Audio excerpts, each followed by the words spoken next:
just hope there's no cults in this film. So Beau Is Afraid is dark, funny and tragic. Every more minute that we wait only deepens the humiliation, says his mum's attorney.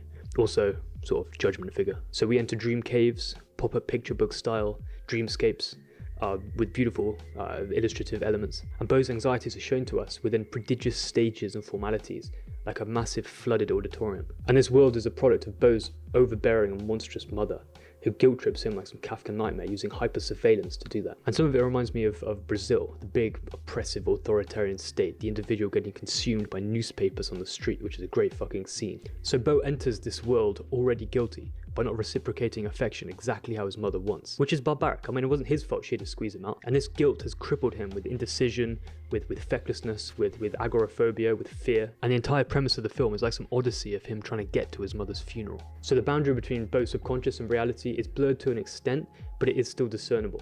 What you don't know is how far the reality bit is actually heightened by his anxiety. So all the bad, or conversely all the nurturing things that happen to him, are targeted to Beau, such as his home getting invaded by creeps, or him sort of supplanting himself in a theatrical reality with the orphans of the forest. Like, if you were to look outside, there are creeps, there is violence, albeit not that much in Clifton and Bristol. But the thing is, it's not all targeted towards me. So Beau's world in the film is essentially solipsistic. Everything bad or everything good is targeted towards him, and it's this psychopathy which is the lens we see the film through. So what I like about the film, so the background of the film is like some fentanyl adult dystopia, homelessness, debauchery, chaos, everyone on prescription drugs, suicide blithely laughed at. I like the randomness here. The backdrop isn't didactic, it's not trying to teach you anything, and it's also very, very specific, not generic, like the birthday boy stab man, the wall graffiti portraying caprophagia and other sick shit at his house. And this depiction of chaos is brilliant. It's very Terry Gilliam, I'm thinking The Fisher King. And then you dive headfirst into his memories,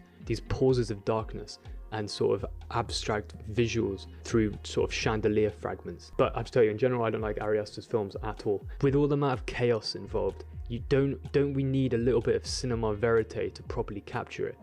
The thing is with Ari Aster's filmmaking is also on beat and swiftly edited, and so fucking obvious with it all. The girl eating pain, the man with the spider on his face falling on the bathtub, throwing all the psychological horror eggs in one basket and going slapstick with it. I mean, the baby falls on Ewan McGregor during that great withdrawal scene in Trainspotting, but that's after a long build-up of great underworld music. Ari Aster just goes straight for the climax. There's too much outrageous shit that happens. There's not enough time between the outrageous shit to let it build and for actually it to have any meaning. Ari Aster could, really tempt us with some sexy edge play, but instead he just goes straight for the hard stuff, straight to the climax. Climax after climax after climax after climax. That gets fucking painful, right? He reduces human beings to like naked plasticine dummies flying through the sky and landing on shards of glass. He shows open wounds in full screen like some weird Cronenberg movie. There's nothing he's not afraid to show you, and all the time, and that devalues your senses. Going from outrage to outrage to outrage to outrage, that numbs you.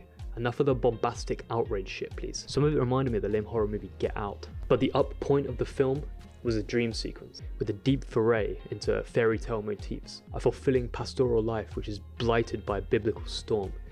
And it kind of reminds me, it had elements of Big Fish. It's a very nostalgic film for me. And Julian Richings making an appearance as a very strange man. And I remembered his face from, I think, the Tracy fragments, literally 15 years ago. So if you want outrage, if you want Freudian stabbing, if you want sort of psychological cross-examinations, hit this one up. And despite the outrageosity, which goes far beyond what's required, you have to respect the amount of effort and creativity that's gone into this film. Joaquin Phoenix is amazing. It's Ari Aster's best film.